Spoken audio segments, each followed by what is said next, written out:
Hello guys, എല്ലാവർക്കും നമസ്കാരം. അപ്പം ഞാനിന്ന് വന്നിരിക്കുന്നത് വളരെ ടേസ്റ്റി ആയിട്ടുള്ള ഒരു മുട്ടക്കറിയുടെ റെസിപ്പിയുമായിട്ടാണ്. അപ്പം മുട്ടക്കറി എങ്ങനെ ഉണ്ടാക്കുന്നത് നോക്കാം. അതിനായിട്ട് ഞാൻ എടുത്തിട്ടുള്ളത് 4 മുട്ടയാണ്. അപ്പം നമുക്ക് 4 മുട്ടയും വേവിച്ചെടുക്കാം. ഞാൻ കുക്കറിൽ വെച്ചിട്ടാണ് വേവിച്ചെടുക്കുന്നത്. കുക്കറിൽ 2 വിസിലടുപ്പിച്ചിട്ട് വേവിച്ചെടുക്കാം. ഇതിൽ ഞാൻ കുക്കറിലായതുകൊണ്ട് 1 ഗ്ലാസ് വെള്ളം മാത്രമേ ചേർത്തിട്ടുള്ളൂ. പെട്ടെന്ന് വേവിച്ചെടുക്കാൻ പറ്റും കുക്കറിലായതുകൊണ്ട്.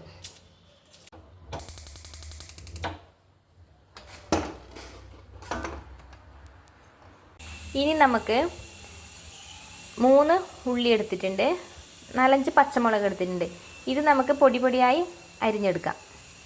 ഞാൻ ചോപ്പറിൽ വെച്ചിട്ടാണ് ഉള്ളിയും പച്ചമുളകും കട്ട് ചെയ്തെടുക്കുന്നത്. ഇതിലാകുമ്പോൾ പൊടി പൊടിയായി കിട്ടും.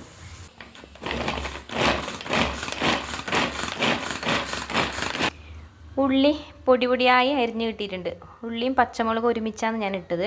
പൊടി പൊടിയായി അരിഞ്ഞ് കിട്ടിയിട്ടുണ്ട്. ഇനി നമുക്കൊരു ചട്ടി അടുപ്പത്ത് വെക്കാം. ചട്ടി ചൂടായി വരുമ്പോൾ അതിലേക്ക് കുറച്ച് വെളിച്ചെണ്ണ ഒഴിച്ചു കൊടുക്കാം. വെളിച്ചെണ്ണ ചൂടായി വരുമ്പം ഇതിലേക്ക് കടുകിട്ട് പൊടിച്ചെടുക്കാം. കടുക് പൊട്ടി വന്നിട്ടുണ്ട്. ഇനി നമുക്കിതിലേക്ക് കട്ട് ചെയ്ത് വെച്ചിട്ടുള്ള ഉള്ളി ചേർത്ത് കൊടുക്കാം. കുറച്ച് കറിവേപ്പിലയും ചേർത്ത് കൊടുത്തിട്ടുണ്ട്. ഉള്ളിയും പച്ചമുളകും ചേർത്ത് കൊടുത്തിട്ടുണ്ട്. ഇനി നമുക്കിത് നന്നായിട്ട് വഴറ്റിയെടുക്കാം. ഇനി നമുക്ക് 3 തക്കാളി എടുക്കാം. മീഡിയം വലുപ്പത്തിലുള്ള 2 തക്കാളി, ഒരു ചെറിയ തക്കാളി ഉണ്ട്. ഇത് 3ഉം കൂടി നമുക്ക് മിക്സിയിലിട്ട് നന്നായിട്ട് അരച്ചെടുക്കാം. ഈ തക്കാളിയിലേക്ക് 1 ടീസ്പൂൺ മഞ്ഞൾപ്പൊടി ചേർത്ത് കൊടുക്കാം. 1 ടീസ്പൂൺ കുരുമുളക് പൊടി, 1 ടീസ്പൂൺ ഗരം മസാല ചേർത്ത് കൊടുക്കാം. 1 ടേബിൾ സ്പൂൺ മല്ലിപ്പൊടി, 1 ടേബിൾ സ്പൂൺ മുളക് പൊടി. ഇത് കുട്ടിമുളകും എരിവിലെ മുളകും കൂടി മിക്സ് ചെയ്തിട്ടുള്ള പൊടിയാണ്. 1 ടേബിൾ സ്പൂൺ ചേർത്ത് കൊടുത്തിട്ടുണ്ട്. ടേബിൾ സ്പൂൺ ചിക്കൻ മസാല ചേർത്ത് കൊടുത്തിട്ടുണ്ട്. എഗ്ഗ് മസാല ഉണ്ടെങ്കിൽ എഗ്ഗ് മസാല ചേർത്ത് കൊടുക്കാം. ഞാൻ ഇല്ലാത്തതും കൊണ്ട് ചിക്കൻ മസാല ചേർത്ത് കൊടുത്തിട്ടുണ്ട്. പിന്നെ ഇതിലേക്ക് 3 അല്ലി വെളുത്തുള്ളി, ഒരു ചെറിയ കഷ്ണം ഇഞ്ചിയും എടുത്തിട്ടുണ്ട്. ഇതെല്ലാം കൂടി നല്ല സ്മൂത്തായിട്ട് അരച്ചെടുക്കാം. അരച്ചെടുക്കുമ്പോൾ വെള്ളം ചേർക്കേണ്ട ആവശ്യമില്ല. തക്കാളി അരഞ്ഞു വരുമ്പോൾ വെള്ളം ആയിക്കോളും. നല്ല സ്മൂത്തായി അരച്ചെടുത്തിട്ടുണ്ട്.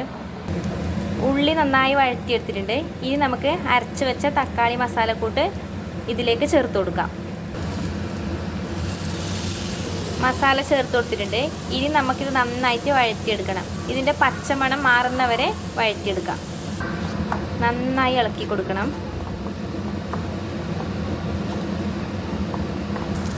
അരപ്പെല്ലാം നന്നായി വഴറ്റിയെടുത്തിട്ടുണ്ട്.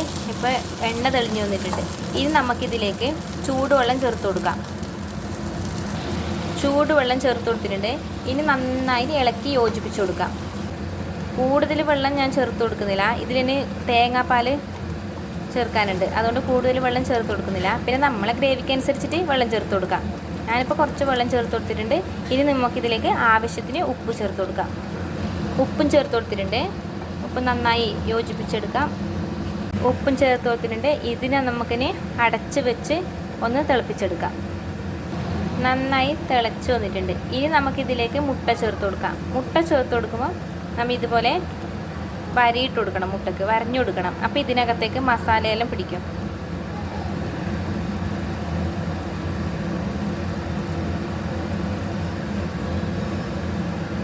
മുട്ടയെല്ലാം ചേർത്ത് കൊടുത്തിട്ടുണ്ട്. ഇനി നമുക്ക് ഈ മുട്ടയുടെ മേലേക്കെല്ലാം മസാല പിടിപ്പിച്ചു കൊടുക്കാം.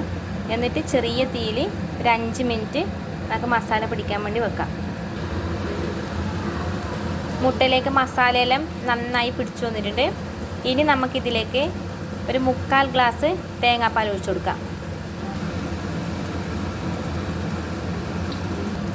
തേങ്ങാപ്പാൽ ചേർത്ത് കൊടുത്തിട്ടുണ്ട്. ഇനി നമുക്കിത് നന്നായിട്ട് യോജിപ്പിച്ചെടുക്കാം. നന്നായി യോജിപ്പിച്ച് കൊടുത്തിട്ടുണ്ട്. അപ്പോൾ ആവശ്യത്തിന് ഉപ്പെല്ലാം ഉണ്ടോ നോക്കാം. ഇനി നമുക്കിതിലേക്ക് കുറച്ച് മല്ലിച്ചപ്പും കൂടി ചേർത്ത് കൊടുക്കാം. മല്ലിച്ചപ്പും കൂടി ചേർത്തിട്ട് നമുക്ക് 2 മിനിറ്റ് അടച്ച് വെച്ച് തിളപ്പിച്ചെടുക്കാം. ചെറു തീയിൽ വേണം വെക്കാൻ വേണ്ടിയിട്ട്. മുട്ടക്കറി റെഡിയായി വന്നിട്ടുണ്ട്. ഇനി നമുക്ക് തീ ഓഫ് ചെയ്ത് കൊടുക്കാം. നല്ല അടിപൊളി മുട്ടക്കറി. മുട്ടക്കറി എങ്ങനെ ഉണ്ടാക്കുന്നതെന്ന് എല്ലാവരും കണ്ടല്ലോ. അപ്പോൾ എല്ലാവരും ഇതുപോലെ ഉണ്ടാക്കി നോക്കാം. അഭിപ്രായങ്ങൾ പറയാം. എല്ലാവരും എൻ്റെ ചാനൽ സബ്സ്ക്രൈബ് ചെയ്യുക, ലൈക്ക് ചെയ്യുക, കമൻറ്റ് ചെയ്യുക. അപ്പോൾ വീണ്ടും മറ്റൊരു റെസിപ്പിയുമായി വരുന്നവരെ ഓക്കെ, ബൈ ബൈ.